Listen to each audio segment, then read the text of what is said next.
অনিয়ম দুর্নীতির দায়ে শেখ হাসিনার মেয়ে পুতুলকে ফেরানোর চেষ্টায় দুদক, সস্ত্রীক সাবেক ধর্মমন্ত্রীর অ্যাকাউন্টে সন্দেহজনক লেনদেনের সত্যতা। সংস্কার কমিশনের সুপারিশ ইসির ক্ষমতা খর্ব করবে বলেন সিইসি। তফসিলের সময় নিবন্ধিত থাকা দল নিয়েই নির্বাচনের ঘোষণা। নির্বাচনের কথা বলেই উপদেষ্টাদের চুল খাড়া হয়ে যায় বলছে বিএনপি। অন্য পথে হাঁটার চেষ্টা হলে খারাপ পরিণতির হুঁশিয়ারি।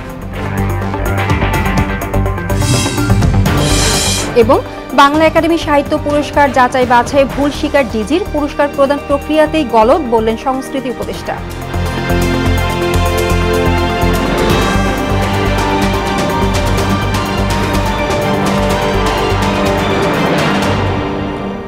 আসসালামু আলাইকুম, সবাইকে মোহনা সংবাদে স্বাগত। শুনছিলেন সংবাদ শিরোনাম, আর পুরোটা সংবাদ জুড়ে আপনাদের সাথে রয়েছে আমি রেখা হক।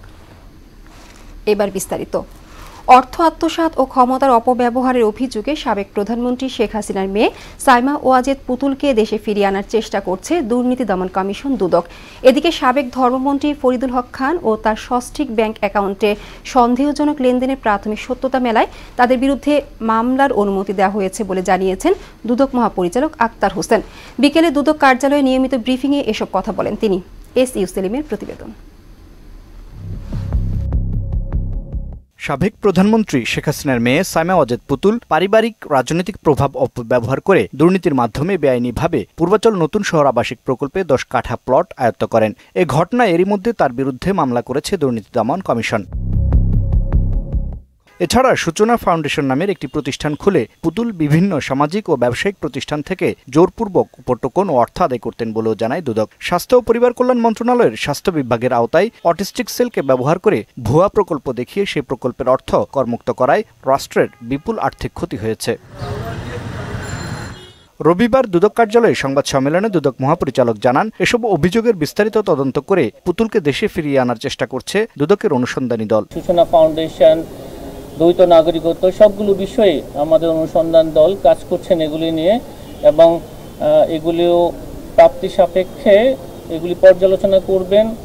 সেগুলির সাথে তার নিয়োগ, তার অর্থ আত্মসাৎ কিংবা কর ফাঁকির সবগুলো বিষয়েই অনুসন্ধান দল বিবেচনা করবে। এছাড়া সাবেক ধর্মমন্ত্রী ফরিদুল হক খান ও তার স্ত্রী ব্যাংকে সন্দেহজনক লেনদেনের প্রাথমিক সত্যতা মেলায় তাদের বিরুদ্ধে মামলার অনুমতি দেওয়া হয়েছে বলেও জানান তিনি।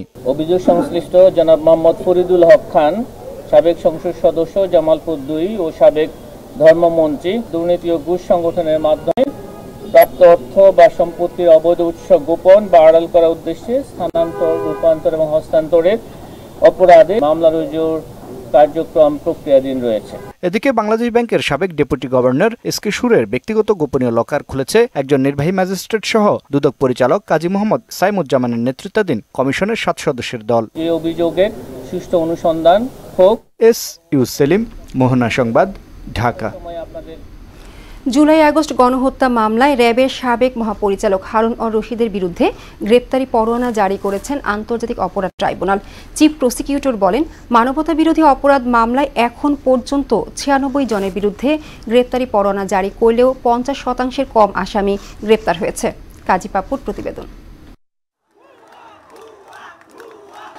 কোটা আন্দোলনে যখন ফুসছিল গোটা দেশ, জ্বলছিল বিপ্লবের আগুন, তখন আন্দোলনকারীদের মাথার উপর আজরাইল হয়ে ঘুরছিল র্যাবের হেলিকপ্টার, যেখান থেকে নিরীহ মানুষকে গুলিবর্ষণ করা হয়। আর এসবের হুকুমদাতা ছিলেন র্যাবের তৎকালীন ডিজি হারুন অর রশিদ। আন্তর্জাতিক অপরাধ ট্রাইব্যুনালের আদালতে চিফ প্রসিকিউটর জানালেন, তদন্তে উঠে এসেছে তারই নাম। হেলিকপ্টার ব্যবহার করে এই ছাত্র জনতাকে নির্মূল করার জন্য যে পরিকল্পনা এবং পরিকল্পনা বাস্তবায়ন, সেটা তিনি করেছিলেন হারুন অর রশিদ। তার অধীনস্থ অফিসারদেরকে ব্যবহার করে আদালত তাকে গ্রেপ্তার করে এই ট্রাইব্যুনালে হাজির করার জন্য নির্দেশ প্রদান করেছেন, এবং এটা প্রয়োজন এই সুষ্ঠু তদন্তের স্বার্থে, ন্যায় বিচার নিশ্চিত করার স্বার্থে। 23 মার্চ তারিখে পরবর্তী তারিখ ধার্য করা হয়েছে।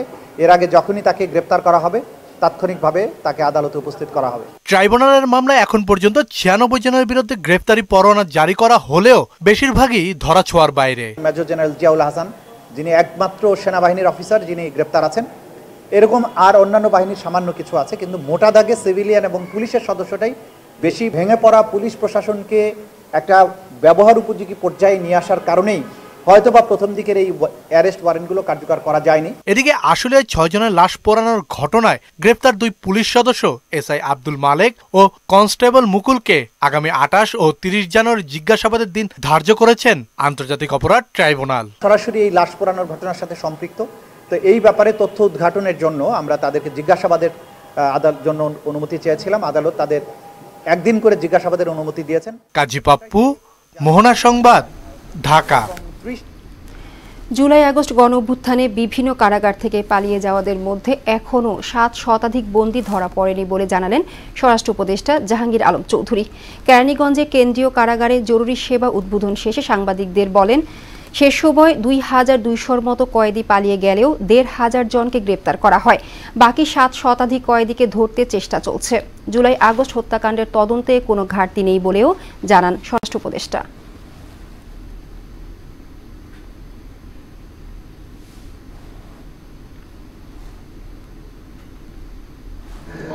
এবং জুলাই আগস্টের বিপ্লবে যারা আহত হয়েছে আমরা তাদের থেকে এখানে এমপ্লয়মেন্ট দেওয়ার চেষ্টা করব। প্রায় 700 মতো এখনো বাইরে নিয়ে গেছে, আর যারা ছিল তাদের সবাই আবার বন্দি করে কারাগারে রাখা হয়েছে। তাদের আবার ধরে তাড়াতাড়ি আইনের আওতায় নিয়ে আনা হয়েছে। যেই ধরা পড়বে তারই আইনের আওতায় নিয়ে আনা হবে। ডিসেম্বরে জাতীয় নির্বাচন করতে হলে অক্টোবরের মধ্যেই সব কাজ শেষ করতে হবে বলে মনে করেন সিইসি এএমএম নাসির উদ্দিন। নির্বাচন ভবনে আরএফইডি সংলাপে তিনি বলেন, সংস্কার কমিশনের কিছু সুপারিশ ইসির ক্ষমতা খর্ব করবে। এদিকে কমিশনার আবুল ফজল মোহাম্মদ সানাউল্লাহ বলেছেন, তফসিল ঘোষণার সময় নিবন্ধিত থাকা দলগুলো নিয়েই নির্বাচন হবে। রংপুর প্রতিনিধি শফিউল করিম শফিকের সহযোগিতায় MR আসাদের রিপোর্ট। নির্বাচন বিষয়ে ধারাবাহিক সংলাপের আয়োজন করছে ইসিতে কর্মরত সাংবাদিকদের সংগঠন আরএফইডি। রোববারের সংলাপে অংশ নেন প্রধান নির্বাচন কমিশনার এএমএম নাসির উদ্দিন। জবাব দেন সাংবাদিকদের বিভিন্ন প্রশ্নের।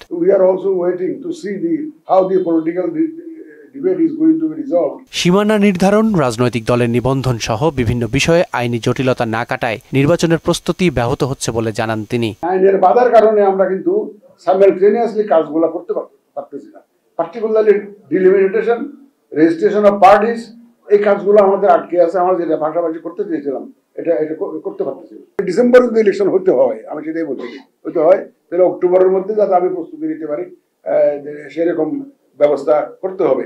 আর মাঝখানে যদি বলে যে নতুন আইন করব, এই ধরনের সংস্কার করব, তাইলে কিন্তু আমার জন্য সংস্কার কমিশনের বেশ কিছু সুপারিশ ইসির ক্ষমতা খর্ব করতে পারে বলেও মত দেন নাসির উদ্দিন। অনেকগুলো সুপারিশ আছে যেগুলো ইনকর্পোরেট করলে, অ্যাকসেপ্টেড হলে ইলেকশন কমিশনের স্বাধীনতা খর্ব হবে, নো ডাউট অ্যাবাউট ইট। এখানে কোনো সন্দেহ নাই, আমরা একদম নিশ্চিত। আমার যে ভোটার রেজিস্ট্রেশন অন্যের কাছে দিয়ে দেওয়া অথবা যে ডিলিমিটেশন অন্যের কাছে দেওয়া, এটা আমার নির্বাচন কমিশনের যে ম্যান্ডেট, কনস্টিটিউশনাল ম্যান্ডেট সম্পূর্ণ বিরুদ্ধে, স্পিরিটের বিরুদ্ধে। এদিকে রংপুরে আঞ্চলিক নির্বাচন কার্যালয়ে কমিশনার আবুল ফজল মোহাম্মদ সানাউল্লাহ বলেন, তফসিল ঘোষণার সময় নিবন্ধিত দলগুলো নিয়েই নির্বাচন হবে। ইভিএমে স্থানীয় সরকার নির্বাচনের বিষয়ে এখনো সিদ্ধান্ত হয়নি বলেও জানান তিনি। জাতীয় নির্বাচনে আমরা ইভিএম ব্যবহার করব না, এই সিদ্ধান্ত আমরা নিয়ে ফেলেছি। নির্বাচন কমিশন স্থানীয় সরকার নির্বাচনগুলোতে ইভিএম ব্যবহার হবে কি হবে না এটা সময়ই বলে দেবে। MR আসাদ, মোহনা সংবাদ।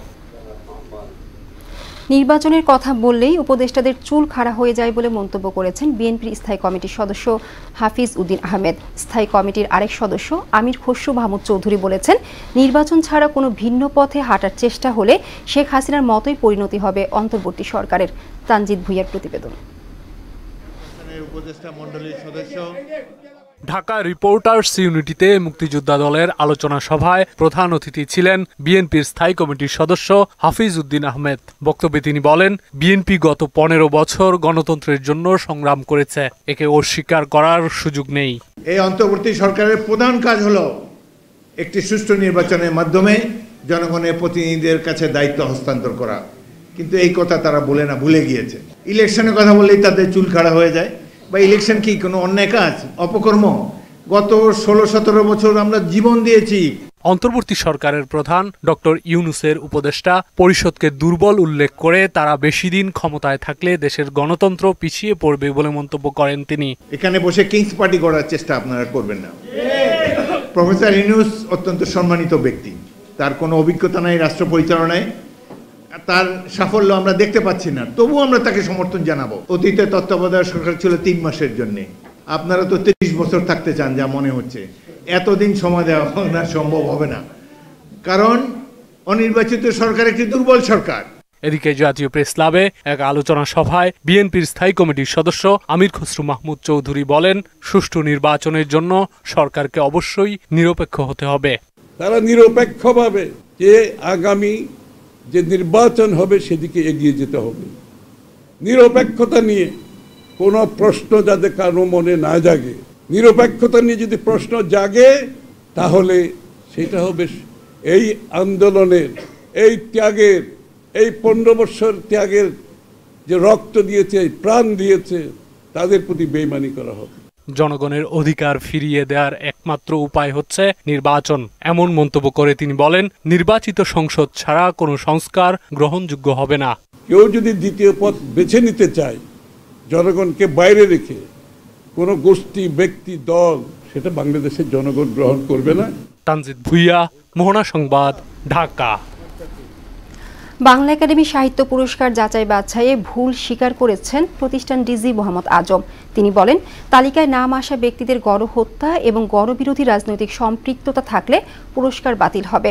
আর সংস্কৃতি উপদেষ্টা মুস্তফা সরোয়ার ফারুকী বলেন, সাহিত্য পুরস্কার প্রদান প্রক্রিয়াতেই গলদ আছে, এজন্য পুরো একাডেমিকে ঢেলে সাজানো হবে। নাসির উদ্দিনের রিপোর্ট।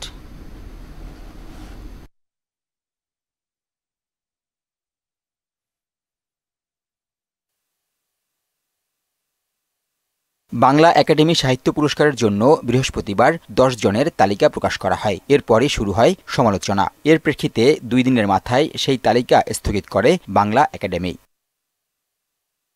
এসব নিয়ে সচিবালয়ে সংবাদ সম্মেলন করে সংস্কৃতি মন্ত্রণালয়। বাংলা একাডেমির মহাপরিচালক মোহাম্মদ আজম বলেন, যাচাই বাছাইয়ে কিছু সমস্যা হয়েছে। কেউ কেউ গণহত্যায় সম্পৃক্ত আছে কিনা সেটি গোয়েন্দাদের মাধ্যমে তদন্ত করা হবে। গণহত্যা এবং জনবিরোধী রাজনীতির সঙ্গে যদি কারো সরাসরি সংশ্লিষ্টতার কোনো প্রমাণ পায়, যে অভিযোগ আমাদের সামনে এসেছে, আমরা সেটা একটু খতিয়ে দেখছি, অনুসন্ধান করছি। যদি এই ধরনের সরাসরি সাক্ষ্য প্রমাণ পাওয়া যায় তাহলে নিশ্চয়ই আমরা সেটা বাতিল করব। এই ঘটনায় ভুল স্বীকার করেন বাংলা একাডেমির ডিজি। প্রথম কথা হলো যে এটা আমাদের ভুল হয়েছে। প্রাথমিক আলামত পাওয়ার কারণে আমরা পুরো ব্যাপারটা রিভিউ কমিটিতে নিয়েছি। আর সংস্কৃতি উপদেষ্টা মুস্তফা সরোয়ার ফারুকী বলেন, পুরস্কারের মনোনয়ন প্রক্রিয়াতেই গলদ আছে। একাডেমিতে বিশেষ মত ও গ্রুপের প্রাধান্য স্পষ্ট। কোনো একটা বিশেষ ক্যাটাগরিতে যদি এরকমই 2-3টা অপশন দেওয়া হয়, যে 2-3টা অপশনের সবগুলোর মধ্যেই গোলমাল আছে, তখন এই নির্বাচক কমিটির কিছু করা থাকে না। এই 30 জন ফেলো যদি বলে যে হিটলারের বইকে শ্রেষ্ঠ পুরস্কার দেওয়া উচিত, নমিনেট করে 30 জন, তাহলে এই নির্বাচক কমিটির 30 জনের প্রস্তাবের বাইরে যেতে পারবে না। এরকম একটা অদ্ভুত সিস্টেম। গঠনতন্ত্র সহ বিভিন্ন ক্ষেত্রে পরিবর্তন আনতে বাংলা একাডেমিতে সংস্কার করা হচ্ছে বলেও জানান মুস্তফা সরোয়ার ফারুকী। পুরো বাংলা একাডেমিটাকে আসলে কিভাবে ঢেলে সাজানো যায়, এটার জন্যই কিন্তু ডিজি সাহেব যে বললেন যে একটা সংস্কার কমিটি করার কথা। নাসির উদ্দিন, মোহনা সংবাদ, ঢাকা। ঘন কুয়াশা ও হিমেল বাতাসে বিপর্যস্ত উত্তরাঞ্চল। স্থবিরতা নেমে এসেছে জনজীবনে। নওগাঁর বদলগাছিতে আজ সর্বনিম্ন তাপমাত্রা 8.6 ডিগ্রি সেলসিয়াস। কুড়িগ্রাম, দিনাজপুরেও একই চিত্র। সবচেয়ে বেশি দুর্ভোগ পোহাচ্ছে শ্রমজীবী মানুষ। শীতে জবুথবু উত্তরের চিত্র জানাচ্ছেন বুশরাত জাহান। ঘন কুয়াশা ও উত্তরের হিমেল হাওয়ায় শীতের তীব্রতা বেড়েছে নওগাঁয়। কয়েকদিন ধরে মিলছে না সূর্যের দেখা। জেলার বদলগাছিতে রোববার সর্বনিম্ন তাপমাত্রা রেকর্ড করা হয়েছে 8.6 ডিগ্রি সেলসিয়াস। এতে সবচেয়ে বেশি বিপাকে পড়েছেন শ্রমজীবী মানুষ। বৃষ্টির কারণে লোকজন রাস্তাঘাটে কম, এই কারণে ব্যবসা বাণিজ্য একটু ঢিল। শীত বেশি, তোমার হলো শীতের পোশাক নেয়, খুব ঠান্ডা লাগতেছে। কুড়িগ্রামেও শীতের তীব্রতায় বিপর্যস্ত হয়ে পড়েছে জনজীবন। খড়কুটো জ্বালিয়ে শীত নিবারণ করছে দরিদ্র জনগোষ্ঠী। ঘন কুয়াশায় দিনের বেলাতেও হেডলাইট জ্বালিয়ে চলছে যানবাহন। কুয়াশার জন্য চলাফেরা করতে পারতেছি না, ড্রাইভাররা গাড়িগুলো আনতে পারতেছে না কুয়াশার কারণে। 3 দিন থেকে প্রচুর শীত, রাস্তাঘাট বেড়ে যায় না, রাস্তাও দেখা কোনো যায় না। এত জ্যাক ব্যবহার করতেছি, তারপরেও আমাদের গাড়ি 10, 15, 20 পর্যন্ত টানা যায়, তার বেশি আমরা চোখে দেখতে পারতেছি না। দিনাজপুরেও বেড়েছে শীতের দাপট, বৃষ্টির মতো ঝরছে ঘন কুয়াশা, কনকনে ঠান্ডায় নাকাল জনজীবন, ব্যাহত হচ্ছে স্বাভাবিক জীবনযাত্রা। কঠিন ঠান্ডা কাজ করে খাই, ঠান্ডার জন্য কাজে যেতে পারি না। কুয়াশাতে খুব সকাল সকাল বাইরে যেতে হয় আমাদেরকে, আমরা খাইতে খাওয়া মানুষ, আমাদের জন্য খুব কষ্ট।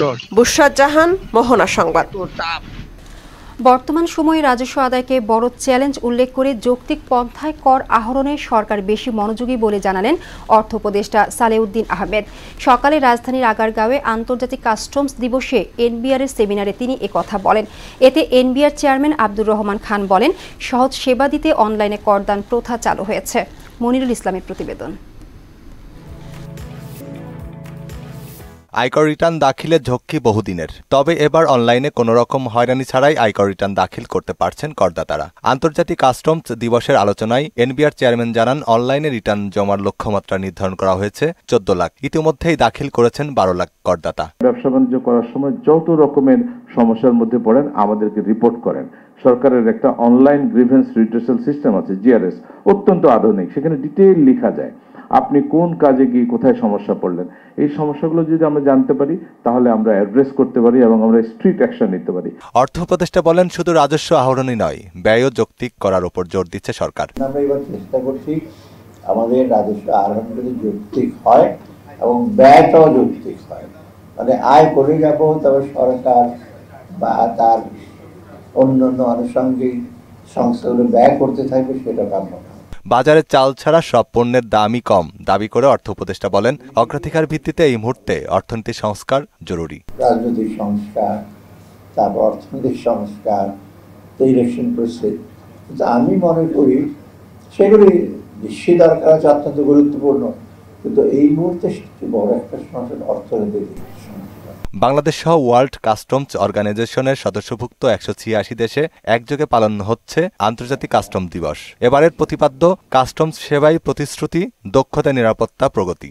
এখন তো তার সময় বেশি নেই, আমাদেরকে আধুনিক যুগে প্রবেশ করতে হবে। মনিরুল ইসলাম, মোহনা সংবাদ, ঢাকা। চীনের সঙ্গে বাংলাদেশের ভাষাগত বন্ধন আরও দৃঢ় হবে বলে জানিয়েছেন জামায়াতে ইসলামীর আমির ডাক্তার শফিকুর রহমান। সকালে গাজীপুরের শফিপুরে চায়না লং লিভ ফ্রেন্ডশিপ আয়োজিত শীত বস্ত্র ও খাদ্য সামগ্রী বিতরণ অনুষ্ঠানে একথা বলেন তিনি। চীন ইতিমধ্যে বাংলাদেশে অনেক কল্যাণমূলক কাজের পদক্ষেপ নিয়েছে বলেও জানান জামায়াত আমির। আমরা চাই যে চীনের সাথে আমাদের ভাষাগত এই বন্ধন আরো সুদৃঢ় হোক, তাহলে আমাদের হৃদয়ের বন্ধনও আরো সুদৃঢ় হবে। আমরা আশা করব চাইনিজ ভাষা শিক্ষার একটা উচ্চতর একাডেমি তারা এখানে গড়ে তুলবে। ঢাকা মহানগরের উত্তরের ভাটারা থানা স্বেচ্ছাসেবক দলের কর্মী সম্মেলন অনুষ্ঠিত হয়েছে। নাসিরউদ্দিন পলাশের সভাপতিত্বে অনুষ্ঠানে প্রধান অতিথি হিসেবে উপস্থিত ছিলেন ঢাকা মহানগর উত্তর স্বেচ্ছাসেবক দলের সভাপতি শেখ ফরিদ হুসাইন সহ কেন্দ্রীয় ও মহানগর নেতারা। এদিকে ভাটারা থানা বিএনপির নেতা বীর মুক্তিযোদ্ধা আলী খানের উদ্যোগে গরিব অসহায় শীতার্ত মানুষের মাঝে কম্বল বিতরণ করা হয়েছে। এতে প্রধান অতিথি হিসেবে উপস্থিত ছিলেন ঢাকা মহানগর উত্তর বিএনপির যুগ্ম আহ্বায়ক আলহাজ আতাউর রহমান চেয়ারম্যান সহ ভাটারা থানা বিএনপি নেতাকর্মীরা। কক্সবাজারের সি প্যালেস হোটেলে হয়ে গেল দেশের শীর্ষস্থানীয় ঔষধ প্রস্তুতকারী প্রতিষ্ঠান স্কয়ার ফার্মাসিউটিক্যালস এর বার্ষিক বিক্রয় ও বিপণন সম্মেলন। এতে বিক্রয় লক্ষ্যমাত্রা পূরণ করায় 24 জনকে পুরস্কৃত করা হয়, যা র্যাফেল ড্র অনুষ্ঠিত হয়। স্কয়ার গ্রুপের chairman Samuel S Chowdhury, Square ফার্মাসিউটিক্যালসের ব্যবস্থাপনা পরিচালক তপন চৌধুরী ও পরিচালক এরিক এস চৌধুরী সহ প্রতিষ্ঠানটির বিভিন্ন বিভাগের কর্মকর্তারা এতে উপস্থিত ছিলেন। দেশের বাইরের খবর। ইসরায়েলকে 2000 পাউন্ডের বোমা সরবরাহে বাইডেনের স্থগিতাদেশ তুলে নেওয়ার নির্দেশ দিয়েছেন ডোনাল্ড ট্রাম্প। এছাড়া মিশর ও জর্ডানকে গাজা উপত্যকা থেকে ফিলিস্তিনিদের গ্রহণ করার আহ্বানও জানিয়েছেন তিনি। তবে ট্রাম্পের এই পরিকল্পনা ঘিরে গাজা থেকে ফিলিস্তিনিদের জাতিগত নিধনের আশঙ্কা প্রকাশ করছেন অনেকে। এদিকে ইসরায়েল ও মিশর বাদে বিশ্বের সব দেশে সহায়তা স্থগিত করেছে পররাষ্ট্র মন্ত্রণালয়। নতুন এই সিদ্ধান্ত বিশ্ব অর্থনীতিতে নেতিবাচক প্রভাব ফেলবে বলে মনে করছেন বিশেষজ্ঞরা। বিস্তারিত কাজী শাহরিনের ডেস্ক রিপোর্টে। ইসরায়েলকে 2000 পাউন্ডের বোমা সরবরাহে স্থগিতাদেশ দিয়েছিলেন সাবেক মার্কিন প্রেসিডেন্ট জো বাইডেন। তার এই আদেশ তুলে নিতে সামরিক বাহিনীকে নির্দেশনা দিলেন মার্কিন প্রেসিডেন্ট ডোনাল্ড ট্রাম্প। মূলত ইসরায়েল এ বোমা সরবরাহ করে ফিলিস্তিনে আরও ধ্বংসযজ্ঞ চালাতে পারে বলেই বাইডেন এ সরবরাহ স্থগিত করার নির্দেশ দিয়েছিলেন। এদিকে গাজা পরিষ্কারের লক্ষ্যে গাজাবাসীকে প্রতিবেশী দেশ জর্ডান ও মিশরে স্থানান্তর করাতে চান ট্রাম্প। তিনি বলেন, বর্তমানে গাজা আক্ষরিক অর্থেই ধ্বংসস্তূপ, সেখানে প্রায় সবকিছুই ধ্বংস করে ফেলা হয়েছে। এই অবস্থায় তাদের জন্য অন্য জায়গায় আবাসন তৈরি করা প্রয়োজন। তবে ট্রাম্পের এই পরিকল্পনা ঘিরে গাজা থেকে ফিলিস্তিনিদের জাতিগত নিধনের আশঙ্কা প্রকাশ করছে অনেকে। জর্জটাউন বিশ্ববিদ্যালয়ের সহযোগী অধ্যাপক আব্দুল আল আরিয়ান আল জাজিরাকে বলেন, মার্কিন প্রেসিডেন্টের এই মন্তব্য গুরুত্ব সহকারে নেওয়া উচিত। এদিকে 90 দিনের জন্য বিদেশে সব ধরনের সহায়তা স্থগিত করেছে ট্রাম্প প্রশাসন। তবে ইসরায়েল ও মিশরের জন্য জরুরি খাদ্য ও সামরিক সহায়তা অব্যাহত থাকবে। এ সিদ্ধান্ত বিদেশি সাহায্য কর্মসূচির ওপর অনেক বড় প্রভাব ফেলতে পারে বলে মনে করেন দেশটির পররাষ্ট্র মন্ত্রণালয়ের সিনিয়র কর্মকর্তারা। উন্নয়ন সহায়তা বন্ধ হলে বিশ্বের অনেক দরিদ্র দেশ বিপাকে পড়বে বলেও মত দেন তারা। কাজী শাহরিন, মোহনা সংবাদ। শেষ করব মোহনা সংবাদ। যাবার আগে সংবাদ শিরোনামগুলো জানিয়ে দিচ্ছি আরও একবার।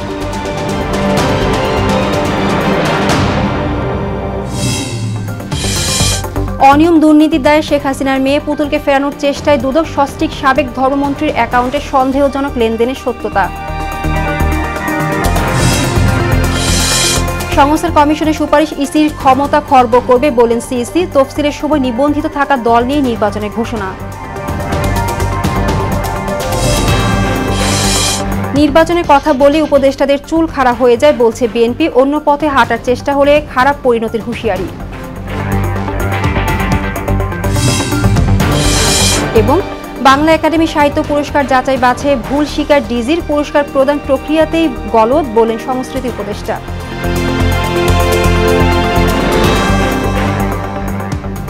এই ছিল মোহনা সংবাদে। পরবর্তী সংবাদ রাত 12:30টায়। মোহনার সবশেষ খবর জানতে ভিজিট করুন www.mohana.tv। সংবাদ দেখতে পান ফেসবুক ও ইউটিউবেও। এতক্ষণ সঙ্গে থাকার জন্য ধন্যবাদ।